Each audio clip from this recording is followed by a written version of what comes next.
right, D'Angelo, Russell, what a night here. How do you put all this into context? Just thinking about when you were drafted, everything you've been through for the last several years, to coming through the way that you did tonight, helping your team advance to the next round. Man, good come to good, honestly. To be in a position to make the best out of my situation. Obviously, y'all know what I've been through. Ain't no secret. But to be on top and go with this franchise to the next round and get another opportunity to control what we want to control, it's a blessing, honestly. When did you start to feel that rhythm with the shot, particularly from three? And what did it feel like just as the ball went through the crowd, the whole experience tonight? Shots were just falling, honestly. We was getting it done on defense. Getting easy ones. We got off to a great start and it never allowed them to get back into it. So for our group, for our starting five, to lock into the game plan and to give us some cushion, our second group came in and did their thing and we came back out and finished it. Darvingham shortened the rotation a little bit tonight. You guys are up 33 after 3 quarters. Defensively, D'Lo, really an impressive, comprehensive effort. AD, of course, leading the way, but what was working so effectively defensively? I mean, Brian and AD, they both was dominating the game, offensively and defensively. Vando's been doing a great job all series. Austin Reeves been dominating, trying to keep Bane under check.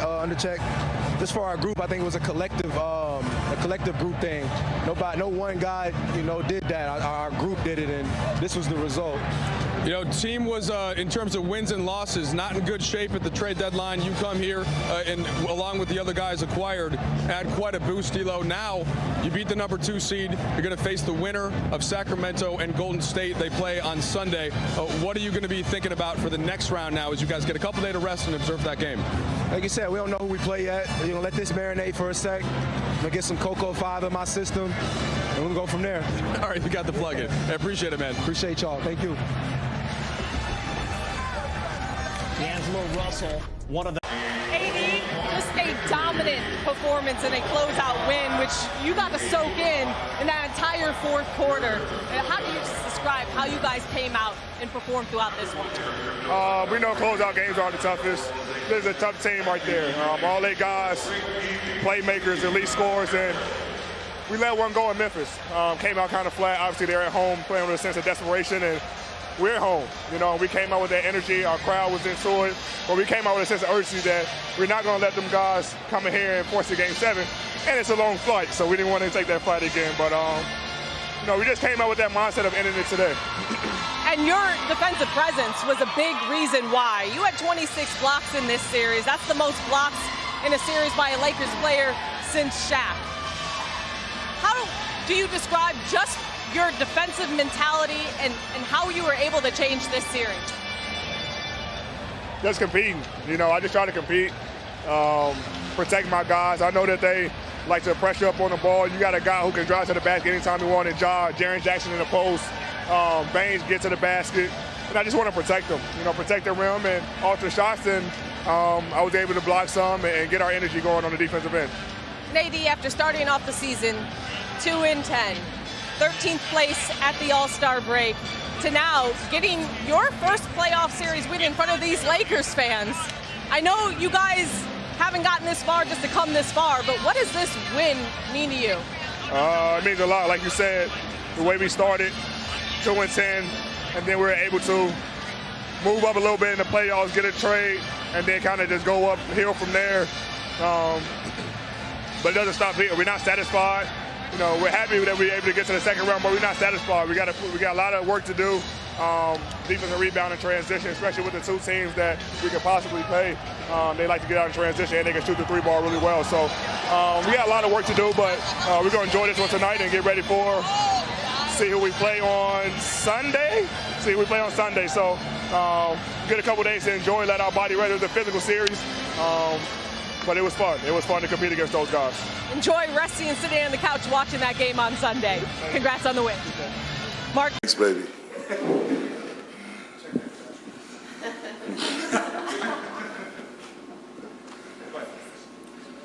Darvin, you shortened the rotation a little bit tonight. I had a bit of a different game plan. How did you see that work with the starting lineup, essentially, and what did you think was the biggest factor to building a lead so quickly?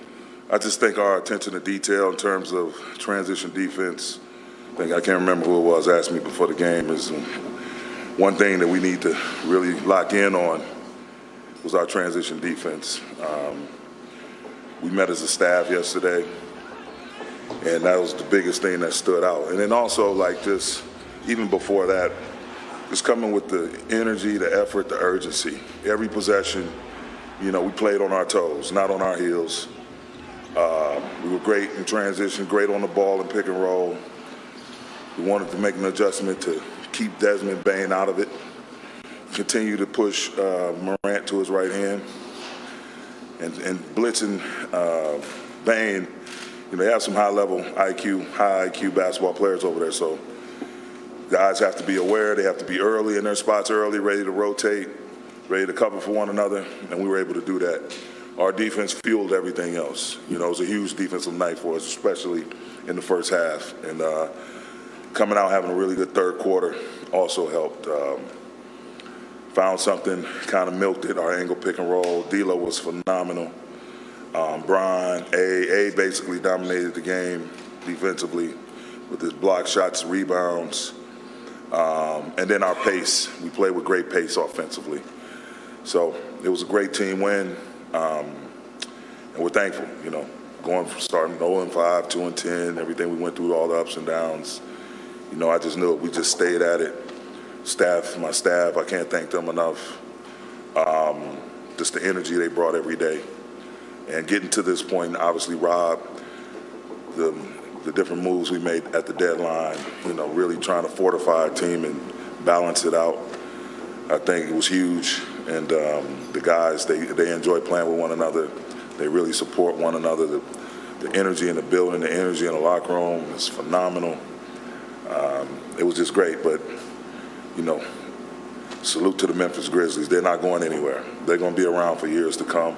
They've gone through some challenging moments during the season, and I just told Taylor I love him. He's a hell of a coach, hell of a staff.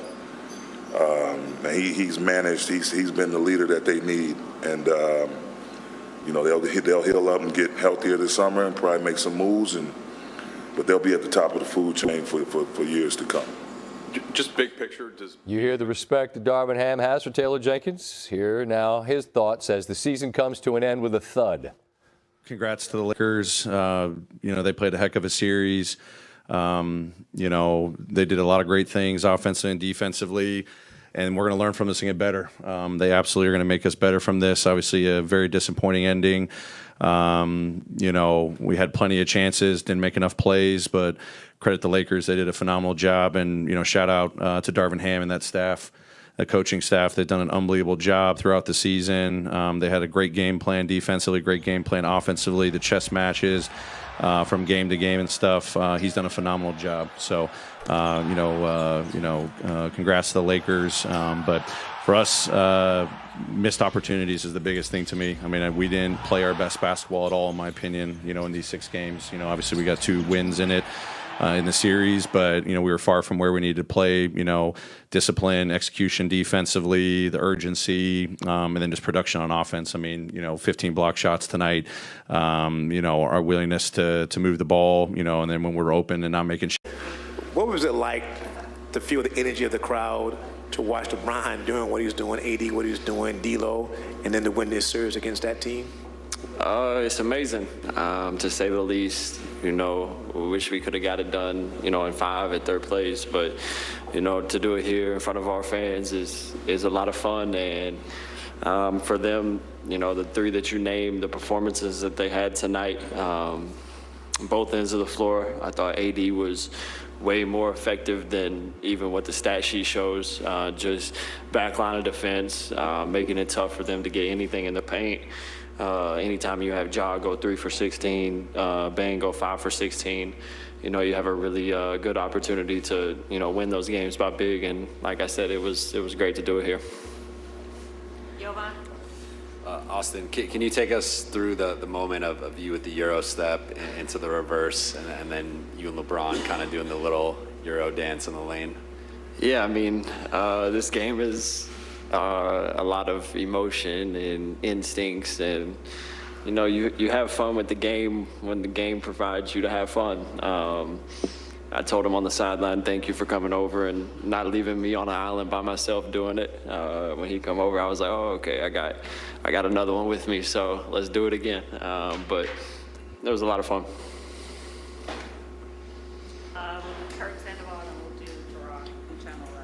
Austin, I'm curious, what wisdom did you take out of what LeBron told you guys after the game?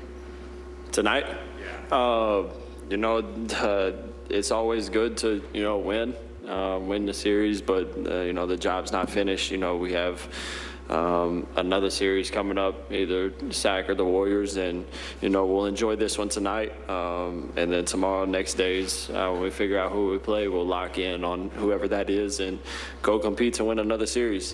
He said, you know, obviously this is my first time in the playoffs, and he said every step gets harder, as you would expect. So it's not really, you know, spending too much time enjoying this is enjoy it, but, you know, there's still more work to do. Austin, one of your opponents this series called LeBron old. It got a lot of attention. Does he ever seem like a 38-year-old to you? And does he ever seem like one of your peers, 24 years old? No, he honestly seems about 18. He acts like he's 18. He's very childish in a great way. So, no, but at the same time, you know, I grew up, you know, I watched a game of basketball. So seeing him play for, you know, as long as he's played, some days I sit back, and it's more so when I go home and family members, friends, or really like bring it to my attention that, you know, that I'm on a team with him, is really when I sit back and think about how crazy it is, how long he's been doing this, but how youthful he is at the same time. Austin, over here. Since the trade deadline, you guys were the #1 ranked defense in the NBA, but tonight it was purely next level stuff. Every time they swung the ball, you guys were connected. They had a hand in the face from the opening tip. How did it get to this level tonight? Was it a conversation? Was it film? What did it? We didn't want to go back to Memphis, to say the least. You know, you wanted to end it here tonight, home court. So we were super locked in. From film this morning, you could tell that there was a sense of urgency on, you know, that side of the ball. And I remember, I think it was late in the third. I missed a rotation. I think we were up 30 at the point, and first person I see is Brian staring at me like, we ain't doing that. Like, you gotta get there. And that's the attention to detail that, you know, we needed. I messed up, and I needed to be held accountable. So it's just those little things that when you have a group of guys that you can look at someone and be like, you messed up. That's your rotation, or that's your box out, and nobody take it too serious. Just take the message for what it is and learn from it. It is, you know, special, and that'll take you a long way. Hey, Austin, obviously this year has been a bit of a roller coaster. I had a lot of ups and downs. This squad, though, seems like you found something really special. If you had to kind of summarize this specific team, this squad this year in one word, what word would that be? That's tough. Together would be the word. Do I need to elaborate on that? You asked for one word. Nah, I mean, I think you could tell by really just what I was talking about. You can hold each other accountable. You can have tough conversations in game. You know, if from him.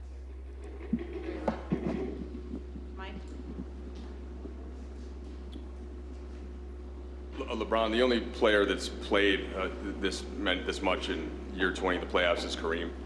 Just wondered, and you know, at the level that he was then, how were you able to put this together to respond to Game 5? Where did that start mentally, and then when did you start to feel that swell with your teammates as well on the court tonight? Probably when we landed back in LA after Game 5. You know, the whole thing in my mind was how much rest I can get. You know, going, you know, from that Game 4 where we expended a lot of energy in that game and then had to leave the very next morning, and you know, trying to bounce back to Game 5. It was tough on our whole ball club, including myself. And from the moment that we landed here after Game 5, all I was thinking about was just trying to sleep as much as I could, rest as much as I could, make sure my body was get my treatment and my rehab and things of that nature, but staying off my feet as much as possible coming into tonight. And felt pretty good when I woke up this morning. I felt excellent, actually, this morning, and reason I was here so early, too. But you know, it was a good bounce back for us, big time game for us, and you know, we fed off our fans once again, and you know, it's great for us to be able to give back to them like they gave to us tonight. If we could keep our questions to one, please, so I can try and get as many people questions as possible, that would be great. We'll go with Dave. LeBron, over here on the side, we know the rigors of the job can sometimes be tiring. 40-plus minutes, the travel woes, all the alike, and sometimes your opponents may key in on that as they view you. How does the game of basketball keep you young? Well, I mean, obviously, as I get older, I'm playing with much younger guys.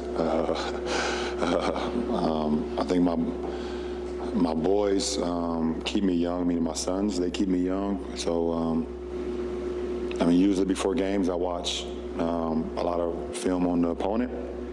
But my son Bryce actually had an AAU game, EYBL game in Phoenix tonight. So up until probably about 45 minutes on the clock, I was watching his game.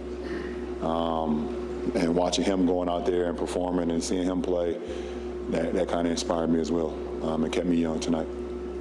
Taylor. Hey, Bron. Obviously, you guys wanted to treat tonight like a Game 7.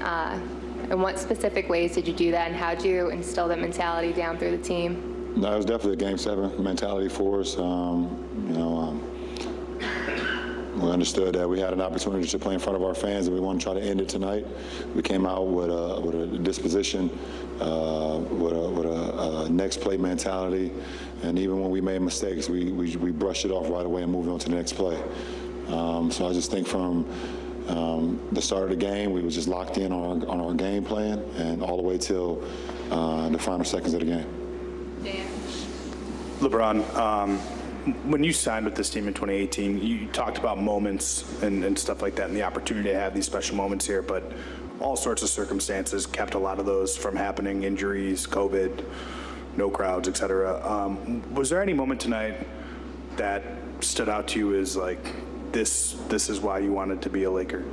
I just wanted to be a part of a historical franchise when I decided to come here and be able to just change the narrative of what the franchise has been going through before I got here for a few years. Obviously this franchise is known for winning championships and winning big and playing in big games and being a part of the postseason and the fans coming out and having an opportunity to be a part of that. So, tonight is another moment that I've always envisioned. And when I became part of this franchise, and like you said, because of circumstances, things of that nature, COVID, and injuries and things of that nature, we haven't had many postseason games with a full capacity season, but full capacity stadium. So far we've had 3, and they've been electric in this postseason, and we'll hope to continue that in the next round. Yohan. Bron, how dominant was AD defensively during this series? I think he was AD.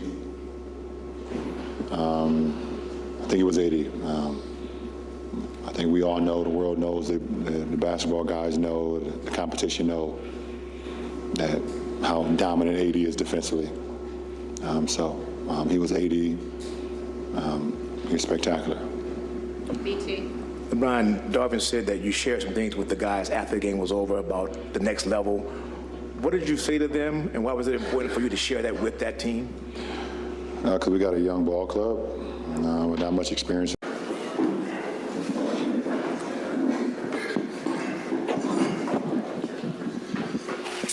Do you want the halftime box and the final, or just one? Just one's fine. It's the final, huh? That's cool. Okay. Let's start with Dan.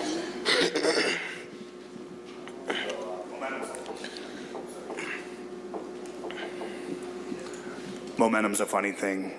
It can come and go quickly. How are you guys able to build it so fast tonight and never let go of it? Just getting off to a good start. I think every game, the team that got off to a great start kind of had a better chance of winning. And tonight we wanted to make sure we got out to a good start, and we did that. Dave? Deal over here. You've played, I don't know, 16 or 17 playoff games in your career. Never had shot better than 50% from the floor before. Playoff career high 31 today. Had that been something that ever been kind of in your mind frame, that had been a thing? And what allowed you tonight to break through? I mean, it just happens like that, honestly. You got a lot of great talent in the playoffs, from the first round to the second round to the third round. And to dominate the game the way you dominate the game throughout the regular season is tough. It's tough. So to be in a position to actually make the shots I've been making the shots I've been taking, making the shots I've been working on my whole career. So to finally make some is definitely a good feeling, but the win was better, to be honest. D'Lo, how dominant was AD defensively in this series? Huge. I don't want it to go unnoticed with everything that's going on, but the fact that he was not scoring some games but always dominating the game defensively is huge for our team, and he's more than capable when he's on the floor. Mike?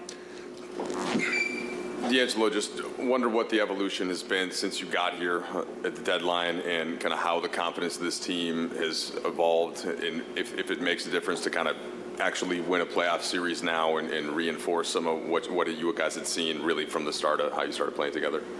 I think that's it right there. I don't think it was a confidence lacker for our group. I think the energy since we made that trade or made that decision to bring guys here, we had an energy that was kind of contagious with our group, and that was one thing we could control.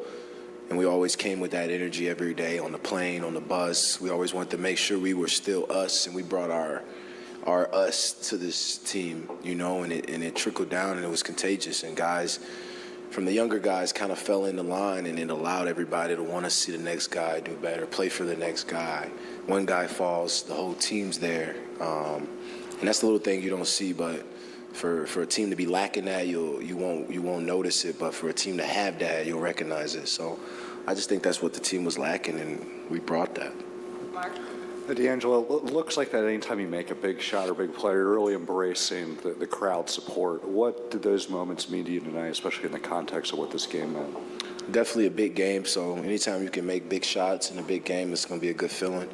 I mean, I know the crowd plays a major part in giving us energy, and, you know, it also taking the life out of another team as well when they have the chance to. So forces teams to call timeouts and things like that when the crowd gets involved too. So we got one of the best fan bases in the world globally. So to have that on our backside and know that we can use that to our advantage when we're playing at home, I think it's a good problem to have. Last question. D'Lo, you said a few weeks ago that you weren't specifically a point guard on this team. You sure look like one out there tonight. I don't think so. I think just taking advantage of what the game gives you. If the game allows me to score, I score the ball, which is a shooting guard, right?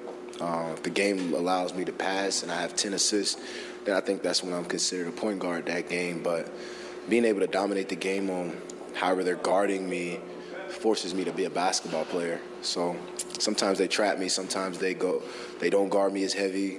Sometimes you see the best defender on me. That's when you got to take what the game's giving you, and that's what I've been trying to do. Thanks, Yep. Close out a series, but to do it in a 40-point effort. What was this one a result of for you guys? I mean, we didn't try to go back to Memphis. We did a great job. I mean, defending, AD being everywhere, JV, everybody just chipping in, being active on the defensive end. And then when we got stops, we just ran. Everybody touched the ball. We was moving it and made our shots. What do you think this team showed you guys as a whole? Obviously, you knew what you were capable of defensively, but the moments, especially tonight, the moment Anthony with the crowd, and just what you guys are really capable of? I mean, we got so much talent on the offensive end. We ain't gotta, worry about that end. I think on the defensive end, we gotta, bring that every night, even if we don't make our shots. That we, defend on a high level, and that's what we did tonight. And just got to keep that train going. Who would you like to see in the next round? Don't matter. We just focus on us. Try to do the best as possible. Try to play like tonight, and then we'd be in great shape. But for us, like I said, it don't matter who wins. And Sunday, 12:30, I think we probably gonna watch the game, and then we know, and then we're gonna start prepping. How much of a tone did AD set with his first half play, especially defensively? I mean, he's been doing it all season. He's the defensive player of the year in our eyes, in our locker room. Been doing it since game one, and I mean, right now he's on a really high level defensively. I think he took it personal against Jaren Jackson, and we just need to keep him there. Dennis, they are not a shy team. Memphis, they talk. You guys didn't really say a lot in response over the course of the series, but how much of it did you guys use, keep, store over the course of the series? Yeah, I mean, Bond said something before the game. They wanted to bring it back to Memphis. Bain, I think, was saying that, but we took it out on the court, and I think a 40-point deficit to win by 40. It's a big-time win for us, big accomplishment because they're ahead of the team, and but we still got it done and going to the next round. More to come on action. Yeah, Anthony, there was, after that loose ball, and you kind of got the crowd going, it was a defensive play to cap off a defensive night. LeBron said your defense was spectacular. Darvin talked about how you told him you wanted to dominate the series. How gratifying was it for you to have this kind of a defensive effort as a team in a closeout game? It was really good. We gave up a lot of transition points and offensive rebounds throughout the series, and we knew that's how they thrive. When we get them in half court, it's usually tough for them to score. If I'm not mistaken, it was a stat that 49 of their points came in transition, I think, last game or something like that. I don't know. I just wanted to be solid on both ends of the floor. And I know it starts with me dominating that side of the ball with my energy and effort and the presence at the rim, making it tough for them to score. So just leaving it all out on the floor to make sure that we secure the victory. AD, you guys obviously had a commanding lead at halftime, but it felt like you guys really blew things open in that third quarter. I think you guys outscored them by 16. What did you see during that 12-minute stretch just on both ends? You guys obviously creating turnovers, getting out in transition, and felt like kind of a culmination of really everything you guys have been talking about and trying to build over these last couple months. Yeah, we was in the position before Game 3, and they kind of cut the lead down. So we just came out and said that the score is 0-0, and that's the way we approached the third quarter and was able to continue to get some separation, get some stops, and that's how we, approached it, and didn't want to let our foot off the gas. Obviously, this team can score in bunches. Jock can get hot, Bank can get hot, Jaren can get hot. Their role players can make shots, and we didn't want that to happen. So we just wanted to make sure that we wanted to keep our presence defensively, which led to a lot of transition points for us in the offensive end. AD, during the course of this series, particularly after Game 2, Memphis and Dylan Brooks said a lot of things. I know they said things on the court and stuff too. That's kind of what they do. But I'm curious, did you guys make a conscious decision to not respond verbally over the course of the series? And I guess, do you feel like no response was warranted? People gonna talk. We've had some trash talk on the court in the series, but all the talking in the media and all that stuff, we just go out and let our game talk and play basketball. We try not to get in the back and forth with those guys. Obviously, that's how a lot of times guys kind of get their stuff going. If a guy's constantly talking and you're not saying nothing back, there's nothing, they're going to eventually stop. I think that's what kind of happened with Dylan Brooks, but, we just wanted to let our game talk. Anytime you step on the floor, just play basketball and let the rest take care of itself. No, Not really. I think, it was really, Bron and Brooks kind of going at it. Brooks trying to go at Bron and get him to say things or play differently, whatever. I don't know what his goal was, but Bron never fell into it, and guys on our team just kind of seen that and just no need to talk. Bron said some things to the media about he didn't want to deal with that. He just want to play, and I think God just kind of probably just heard it and just kind of followed suit and didn't really worry about it.